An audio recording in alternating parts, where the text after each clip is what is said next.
The San Jose Sharks make a massive trade, sending a key forward and defenseman to the contending Dallas Stars to help with their cup run, but also making the future so much brighter for the Sharks for the years to come. We're going to break all this down and more later on this episode. Before we get into that, if you're part of the 80% that's not subscribed yet and you're enjoying this content, make sure to go down and hit that subscribe button. We'll be giving you updates every day that you're not going to want to miss.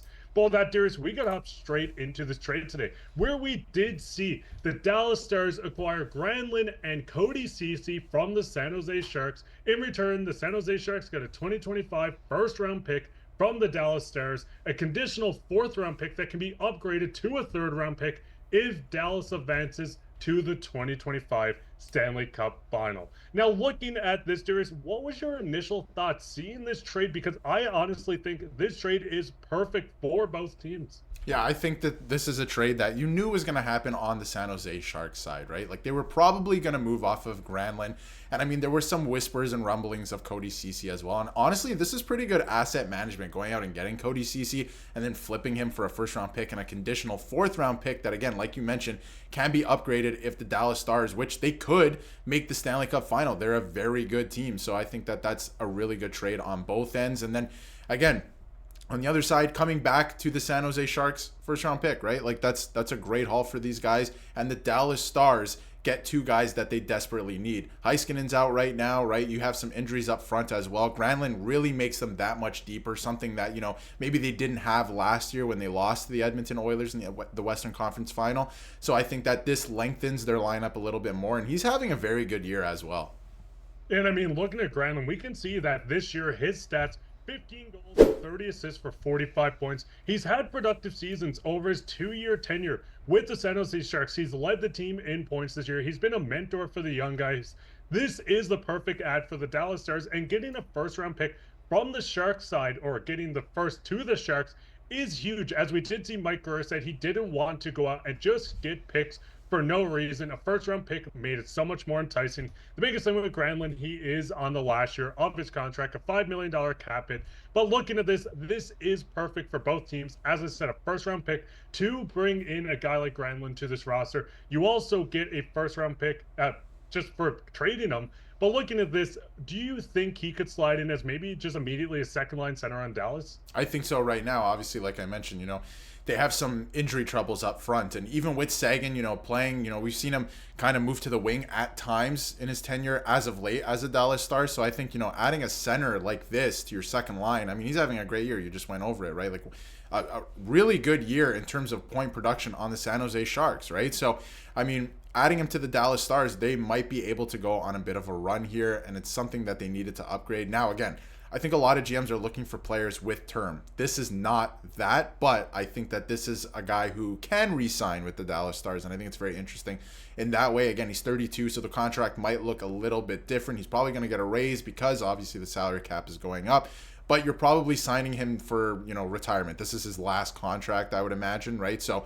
I think this is pretty tidy work on the Dallas Stars side of things because they needed to upgrade at that position. This is a highly sought after player in terms of all the trade rumors around the league right now. There's like an internal in the league right now trade deadline with the Four Nations face-off. So Dallas gets their guy. Not only that, you know, for San Jose to move off of them early so they wouldn't get, you know, stuck with them, I think is pretty tidy work from Mike Grier as well to get that first round pick and obviously the conditional pick as well.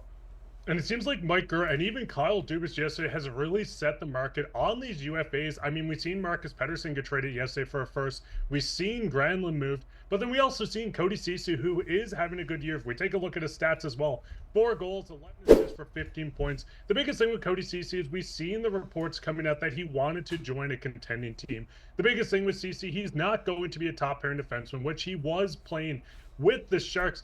But the thing is, you are getting more assets coming back for a piece that was either going to walk in free agency or someone that you might have moved at draft night just to get the rights to another team and not got as much. The biggest thing when you're looking at the trade, this seems like a 4th-round pick for Ceci, unless the Stars do make the finals. This upgrades to a third. Ceci is on the last year of his deal as well, $3.25 million. The biggest thing with Ceci, I think he's a perfect fit for any contending team, maybe on the second or third period. I don't know how you feel about that, Darius, but I do think the return is pretty good for the Sharks as well. Yeah, I think, well, to start on the Dallas side of things, I mean, last offseason they lost Chris Tanev, who they traded for, right? And obviously they signed Ilya Lyubushkin.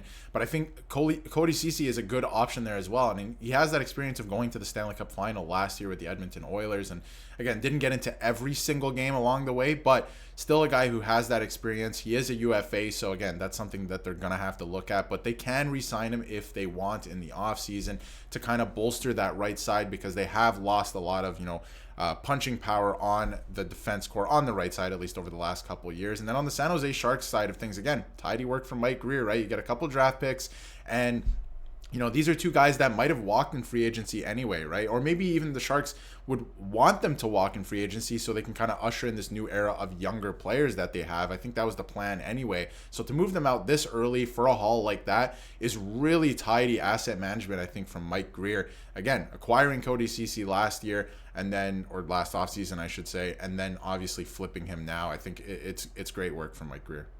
And I mean, looking at the Sharks, they have a few guys coming up. Thompson just joined this lineup. Muka Madula is a guy that's waiting and eagerly trying to get back in the Sharks lineup.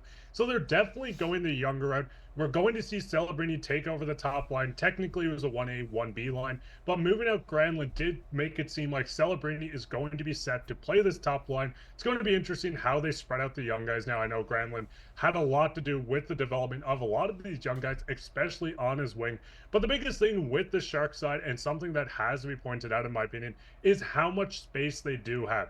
At deadline, $32.7 million going in on cap space. They could go out, they can acquire some older vets that maybe teams aren't willing to keep on the roster right now. Could be more of a cap dump along with the pick. They need to fill out this defense. I mean, the biggest thing with the Sharks is the defense, for lack of better words, has been pretty atrocious this year.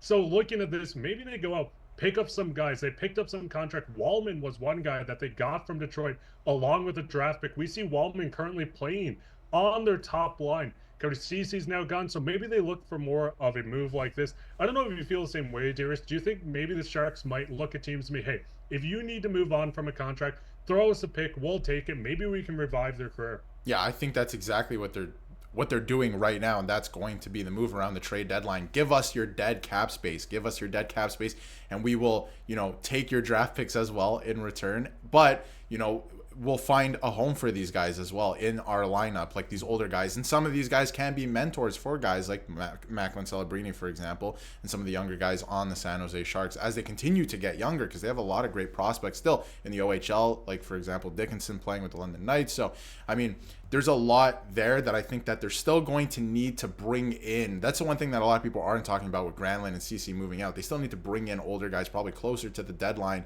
to be able to, foster this environment of, the young guys don't run the asylum per se or something, right? So I think it's going to be interesting in that way to see, what the San Jose Sharks do closer to the deadline, because I don't think they're done. They could be moving off of some other pieces as well, but I think they got to bring in some older guys as well, some experience to help out with the younger guys as they continue to get younger heading into next season. But again, I think it's just tidy work from Mike Grier. And then on the other side of things, in terms of the Dallas Stars, again, I think that, Granlund is a great pickup for them. If you look at his JFresh chart here, I mean, all offense right now, but I feel like, that might change with the Dallas Stars a little bit. Different system, stuff like that, right? He's going to be playing a different role with them too. He's not going to be relied upon to be that number one center as he was with the San Jose Sharks. So again, I think it's going to be very interesting. This is a good pickup, and there's an internal trade deadline right now, right, over the next week. So we're probably going to see some more moves, and I wonder if the San Jose Sharks and the Dallas Stars are active in that way still over the course of the next week.